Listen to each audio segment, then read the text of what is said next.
सर्वोच्च न्यायालयात आज मराठा आरक्षण विषयी झालेल्या सुनावणीत राज्य शासन कमी पडलं। शासनाला मुदत मागून घ्यावी लागणं ही सरकारची नामुष्की आहे। आरक्षणाचा निकाल लागेपर्यंत सर्वोच्च न्यायालयानं नोकर भरतीला मनाई केली आहे, तर सरकारनेही त्याला मान्यता दिली आहे। हा प्रकार म्हणजे एक प्रकारे मराठा आरक्षणाला सर्वोच्च न्यायालयानं दिलेली स्थगिती आहे, असं मत भाजपाचे प्रदेशाध्यक्ष आमदार चंद्रकांतदादा पाटील यांनी व्यक्त केलं। भविष्यामध्ये राज्यातील सर्व निवडणुका भाजप स्वबळावर लढवेल, पण गरज भासली तर निवडणुकीनंतर युती करेल असं स्पष्ट करून आमदार पाटील यांनी पुन्हा एकदा शिवसेनेची हातमिळवणी होण्याची शक्यता व्यक्त केली। तर राज्यामध्ये 2 मुख्यमंत्री असल्याचा पुनरुच्चार करून पवारांवर निशाणा साधला। भारतीय जनता पक्षाचे राष्ट्रीय अध्यक्ष जे.पी. नड्डा यांनी प्रदेश पातळीवरील नेत्यांशी व्हिडिओ कॉन्फरन्सद्वारे संवाद साधला। या संवादानंतर प्रदेशाध्यक्ष आमदार चंद्रकांतदादा पाटील पत्रकारांशी बोलत होते। मराठा आरक्षण प्रश्नी सर्वोच्च न्यायालयात आज झालेल्या घडामोडींवर आधारित त्यांनी आपली मतं पत्रकारांसमोर मांडली। सर्वोच्च न्यायालयातील आजच्या सुनावणीत बाजू मांडण्यात राज्य शासन पूर्णपणे अपयशी ठरलंय। यातूनच शासनाला पुढील तारीख मागून घ्यावी लागली। तसंच 15 सप्टेंबरपर्यंत मराठा आरक्षणावर आधारित नोकर भरती करणार नसल्याचं प्रतिज्ञापत्र शासनाला सादर करण्यास सर्वोच्च न्यायालयानं सांगितलंय।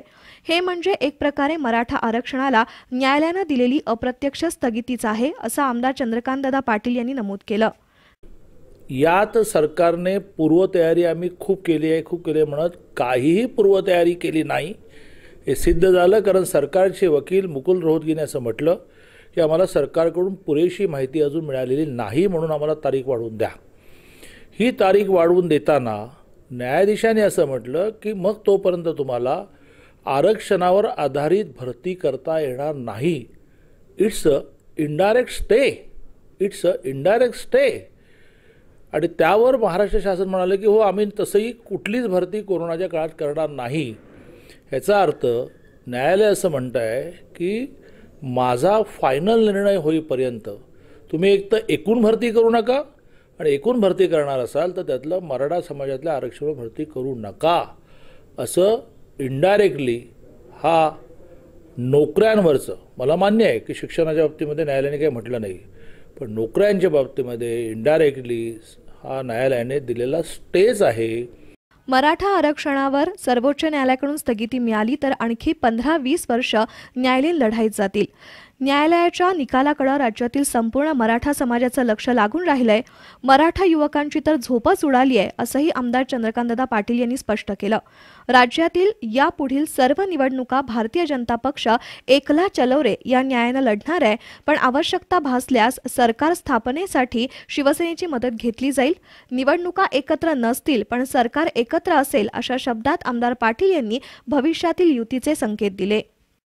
जरी सरकार आलं आणि समजा शिवसेनेवर आलं तरी सुद्धा निवडणुका भारतीय जनता पार्टी आगामी काळात वेगळ्याच लढणार, 100% लढणार। जी काही युती असेल ती नंतर युती होईल। महाविकास आघाडी सरकारच्या वतीनं राष्ट्रवादीचे अध्यक्ष खासदार शरद पवार आढावा बैठका घेत आहेत, तर तेच मुख्यमंत्री का होत नाही असा सवाल आमदार चंद्रकांतदादा पाटील यांनी उपस्थित केला। एक मुख्यमंत्री मातोश्रीत आणि दुसरे राज्यात फिरतात असा टोलाही आमदार पाटील यांनी लगावला। की आढावा जो आहे तो मुख्यमंत्र्यांनी घेतला पाहिजे, आढावा जो आहे तो मंत्र्यांनी घेतला पाहिजे। मग हे पवारसाहेब का आढावा घेत आहेत?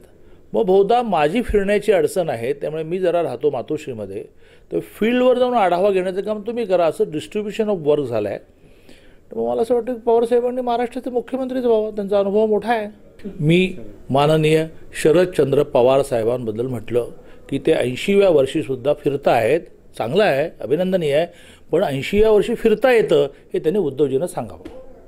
मराठा आरक्षण टिकवण्यासाठी महाविकास आघाडी सरकार कमी पडलं तर जनता माफ करणार नाही असं सांगून हा राजकीय मुद्दा नाही, असंही आमदार पाटील म्हणाले।